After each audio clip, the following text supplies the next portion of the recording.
मैंने आपको आज सुनानी है जिहाद की बातें। मेरे आका ने फरमाया ला इज्जत इल्ला बिल जिहाद, फरमाया मेरी उम्मत की इज्जत बगैर जिहाद के नहीं हो सकेगी। और हजरत फारूक आजम ने फरमाया या ला यदउ कौमिन जिहाद फी सबीलिल्लाह इल्ला खज़लहुमुल्लाहु बिल बला, फरमाया मेरे हबीब के गुलामों याद रखना जो जिहाद को छोड़ देगा अल्लाह उस पर बलाएं नाज़िल कर देगा।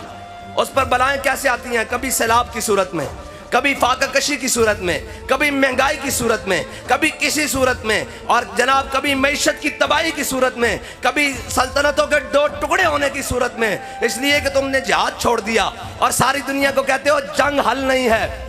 अगर जंग हल नहीं है तो अमेरिका 200 सालों से जंग क्यों कर रहा है? हाँ, जंगों से मुल्क तबाह नहीं होते।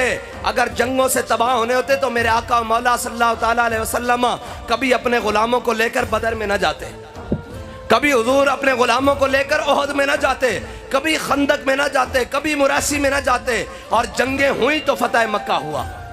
हाँ, फतह मक्का से पहले, हिजरत से पहले हजरत बिलाल को तो जनाब जंग से पहले उमैया गलबे जनाब काबे की और जनाब मक्के की गलियों में लिटा लिटा कर मारता था और कहता था हाँ बिलाल, नीचे तपती हुई रेत, दरमियान में बिलाल, सीने पे पत्थर, कहता था 10 बिलाल होने तेरा की प्रोग्राम में। ए याद रखना, इस्लाम ढिली गल दा कायल नहीं। पंजाबी समझ दो ना, इस्लाम ढिलियां गल्लां दा कायल नहीं।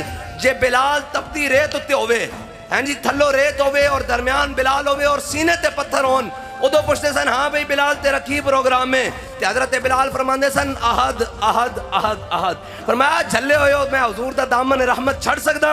ए तां तुहाडी गलत फहमी।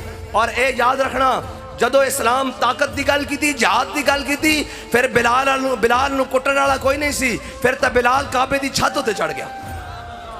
हाँ, इस्लाम इस वास्ते जिहाद का हुक्म देता। और इकबाल कहंदा काफिर की मौत से भी लरसता हो जिसका दिल।